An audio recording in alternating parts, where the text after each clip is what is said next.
నేను first time cake చేశాను నా సొంతంగా, నేనే నా ఓన్ రెసిపీ ఇది. అండ్ 1000+ సబ్స్క్రైబర్స్ వచ్చినారు. Thank you so much and thank you for your support.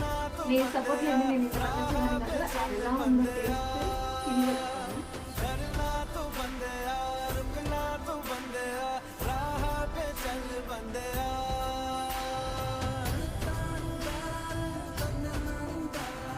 Super బాగుంది. ఏది ఎక్కువ కాలేదు తక్కువ కాలేదు. చాక్లెట్ కూడా సరిపోయింది. చాలా బాగుంది. Thank you.